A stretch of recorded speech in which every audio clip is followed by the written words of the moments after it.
23 years old, she's serving coffee at 33,000 feet. And then there's no floor. You're about to hear about the only person who ever fell that far and lived to tell you about it, without a parachute. Her name was Vesna Vulovic, 23, dark bob haircut, sharp Yugoslav Airlines uniform. And if you think you'd never end up on that plane, wait till you hear how she did. A scheduling mix-up put her on board. The kind of small mistake nobody notices until it changes everything. 27 people were with her on that plane, and every single one of them died.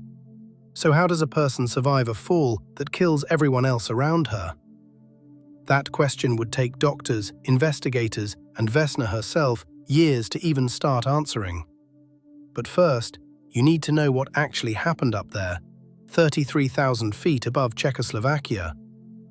January 26, 1972, Flight 367, Copenhagen-to-Belgrade, one short stop in Zagreb. Vesna almost wasn't on the crew roster at all. Another stewardess had been mixed up with her. Same name, different woman. When the airline realized the error, they put the real Vesna on the flight instead.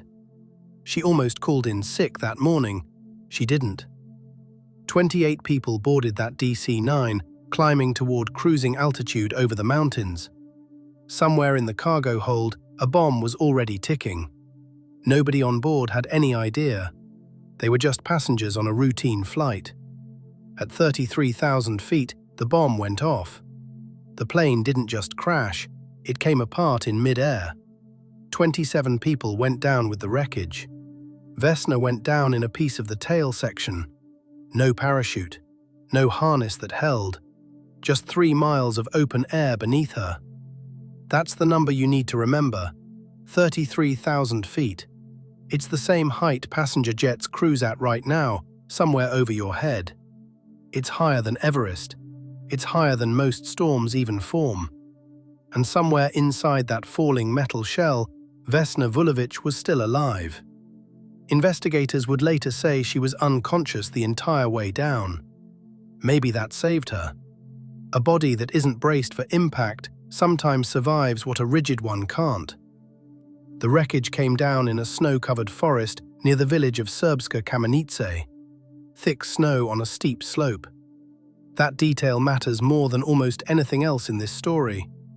A local farmer named Bruno Honke found her. He'd once been a medic in the war, and that, of all things, is what kept her alive that afternoon. She was barely breathing, broken, buried in snow, and somehow still there. Here's the part that still makes investigators uneasy. Nobody agrees on why the bomb was even there. Some blamed Croatian nationalists.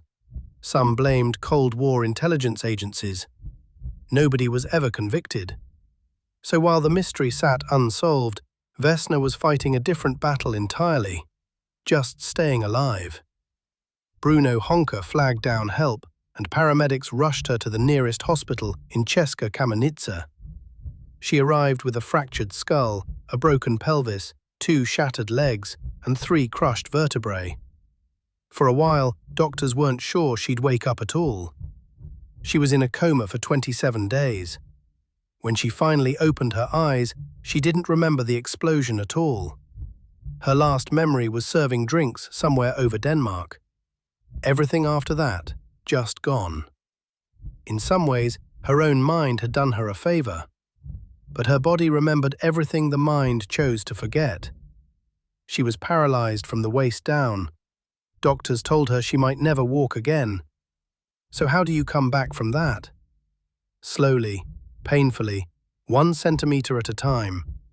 10 months of rehabilitation later, she stood up on her own. And here's the number that made her famous. 33,000 feet, and she lived. Guinness World Records eventually confirmed it. The highest fall ever survived without a parachute. Reporters swarmed her hospital room before she'd even finished learning to walk again. But here's the twist nobody expected. Vesna hated being called lucky. She'd lost her job, her mobility for a time, and every friend who'd been on that plane. Lucky wasn't the word she'd have chosen. Survivor was closer. Barely. And the questions about that bomb weren't going away either. Some investigators later suggested the plane hadn't even reached full altitude when it broke apart. If that's true, her fall might have been shorter than the record books say. Vesna herself never fully bought into her own legend. She spent years quietly wondering if the official story even added up. Meanwhile, Yugoslavia had already made her a national hero. Songs were written about her. Streets would later be named for her.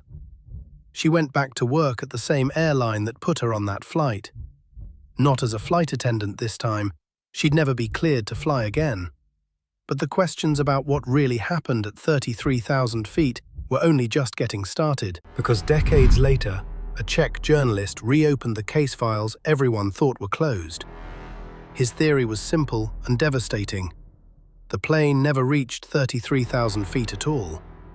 He argued Czechoslovak authorities inflated the altitude to explain away a badly bungled crash investigation. If he was right, Vesna hadn't fallen 3 miles, maybe just a few thousand feet. Still survivable, sure, but nowhere near record-breaking. So which version is true, the myth or the paperwork? Nobody could ever fully prove it either way. The black box was gone, witnesses disagreed, and Vesna, for her part, just kept living the life the fall had left her. She married, divorced, worked for decades at the very airline that nearly killed her. She became something stranger than a survivor, a symbol nobody quite knew what to do with. Every January, reporters would call her on the anniversary, wanting the same story again. She always answered. She rarely enjoyed it. In the 90s, her own government turned on her. She'd spoken out against the regime and lost her airline job of 30 years overnight. The woman who survived a bomb couldn't survive a phone call from the wrong minister. Here's the part that's almost funny, in the bleakest possible way. She outlived the country that made her famous. Yugoslavia itself broke apart before the decade was out. Vesna kept living quietly in Belgrade, mostly out of the spotlight after that. She gave the occasional interview. She never once called herself lucky. And every single time, she'd correct them on one detail. She never actually remembered falling. No sensation of falling, no fear, no 33,000 feet of screaming wind. Just Denmark, then darkness, then a hospital ceiling weeks later. Maybe that's the strangest part of the whole story. The most famous fall in aviation history, and the one person who lived through it never felt it happen. She died in 2016 at 66 years old, still in Belgrade, still asked about that one afternoon. By then, her case had inspired safety redesigns most passengers never think twice about. Bomb-resistant cargo holds, reinforced fuselage sections, all partly traced back to Flight 367. So next time you're 33,000 feet up, sipping a coffee like she was, you're a little safer because of her. And the bomb that started it all? Still officially unsolved. No conviction, no confession. Just a woman who fell farther than anyone else ever has and stood back up. But here's the twist that even Vesna never got to see resolved before she died.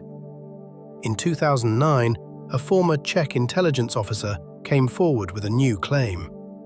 He said the plane was shot down by mistake, not bombed at all. A training exercise gone wrong, he claimed, quietly buried by Cold War authorities. Nobody could verify it. He had no documents, only memory. And by then, memory was about all this story had left to run on. Vesna heard the claim before she died. She just shrugged. She'd stopped expecting an answer decades earlier. What she never stopped doing was going to work, living her life, refusing the label everyone wanted to give her. Not a miracle, not a myth, just a woman who happened to survive the unsurvivable. 33,000 feet. That's the number the world remembers her by, whether the paperwork agrees with it or not. If you're keeping score, here's what we actually know for certain. 27 people died that day. 1 did not. That one person spent the rest of her life being asked to explain the impossible. And mostly, she just wanted to go back to serving coffee at 33,000 feet. They never let her fly again, not once. So she watched planes take off instead for the rest of her life. Every one of them a small, quiet echo of the flight that changed everything. It's a strange kind of ending for the highest survived fall in history. No parade, no final answer, just a woman who kept walking. If you want the short version, subscribe, because we tell stories like this every single Saturday.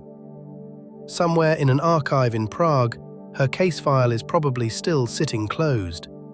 Nobody's opened it in years. Maybe nobody ever will again. And that might be the most fitting ending this story could get. An unsolved bombing, an unbelievable survival, a woman who never asked to be a legend. 33,000 feet is the number. Vesna Vulovic is the name. And somewhere up there right now, another flight is crossing that exact same altitude. Nobody on board is thinking about her. Maybe now you will. Next Saturday, a story about the ship that vanished with everyone aboard, except the numbers didn't add up either.